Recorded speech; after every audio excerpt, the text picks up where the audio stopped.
প্রথম সপ্তাহে 7.5 লক্ষ কোরআনে পাক জ্বালায়া পোড়াইয়া দিয়েছে। আমি নিজে চোখে সেই স্থানগুলো দেখেছি। আহমদাবাদ স্টেডিয়াম, দিল্লি স্টেডিয়াম, হায়দ্রাবাদ, বোম্বাই, উত্তর প্রদেশ স্টেডিয়ামে কোরআন শরীফ জ্বালাইতেছিল, পড়াইতেছিল। ওই নিশানিগুলো এখনো আছে। আল্লাহ সমস্ত কোরআনে পাক জ্বালাইতেছিল, পড়াইতেছিল। উদ্দেশ্য হলো মুসলমান যেন কোরআন শিক্ষা করতে না পারে। আল্লাহ পাকের কি মেহেরবানি ভাই। সব কলকাতা হেফজোখানার একজন হাফিজ সাহেব, জামিয়াতুল আবরার মাদ্রাসা হেফজোখানা আছেন, হাফিজ সাহেব আছেন, একজন কলকাতা হেফজোখানার ওস্তাদ। উনি চিন্তা করলেন ঘটনা কি, ব্রিটিশ এত দূর থেকে আসলো, রাজত্ব করবে, ঠিক আছে, ধর্মীয় কিতাব জ্বালায়া পড়াইয়া দিবে, উদ্দেশ্যটা কি? আর এই কাগজের কোরআন শরীফ জ্বালাইয়া পড়াইয়া তো আমাদের ইসলাম মিটাইতে পারবে না, সিনার থেকে কোরআন শরীফ মিটাইতে পারবে না। হেফজোখানার ওস্তাদ, তার একজন ছাত্র 8.5 বছর বয়স্ক, সেও হাফেজ। ওস্তাদ হাফেজ, ছাত্র হাফেজ। আস্তে করে ধরে নিয়ে আসছে, বাবা চলো আদালতে যাই, ব্রিটিশ ম্যাজিস্ট্রেটদেরকে একটু বুঝাইয়া দেই, স্যার মুসলমানদের ধর্মীয় কিতাব জ্বালায়া পড়ায়া ইসলাম মিটাইতে পারবেন না। কেন? আমাদের সিনার ভিতরে 30 পারা সংরক্ষিত আছে। আসছে কেটে, আসছে কেটে। আমি ইসলামাবাদ ইউনিভার্সিটিতে লেখাপড়া করতে গেলাম, সেখানে যাইয়া দেখি 3টি বই রাখা আছে। ওয়েলকাম, স্বাগতম জানায় যে রুমে 3টি বই রাখা আছে। প্রথম বইটি লিখেছে ডক্টর হিন্টন, 2 নম্বর বই ডক্টর ব্রেডলি, 3 নম্বর বই ডক্টর ব্রাইজেস, মিস্টার থমসন সাংবাদিকের সাইন করা আছে। 3টি বই ইংলিশ, নিচে উর্দু তর্জমা আছে। ভালো করে খুলে দেখি, সেখানে স্পষ্ট লেখা, ওই কলকাতার হাফেজ সাহেব তার ছোট্ট রুহানি সন্তান ছাত্রকে সাথে নিয়ে গেটে আসছে।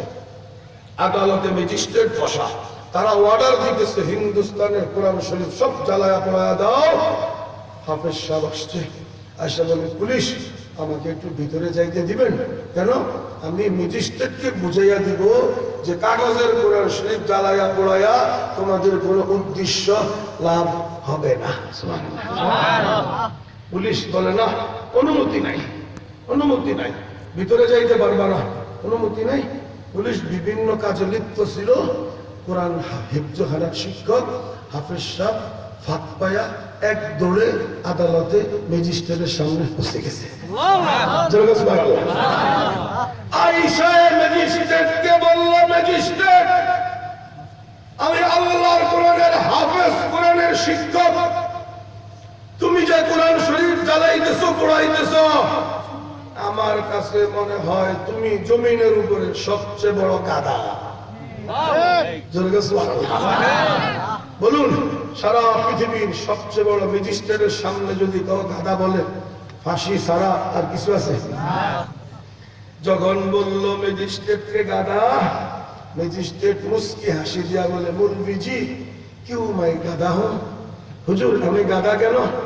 হেফজোখানার শিক্ষক বলে, আপনি যদি একটু চিন্তা ফিকির করতেন ভালো করে, আপনি মনে করলেন ইহুদিদের তওরাত, ইহুদিদের কিতাব, সেই কিতাবের হাফেজ সাহেব জমিনের উপরে নাই, ওই কিতাবটা যদি আগুন দিয়া জ্বালায়া পড়ায়া দেয়, ইহুদিদের ধর্ম শেষ।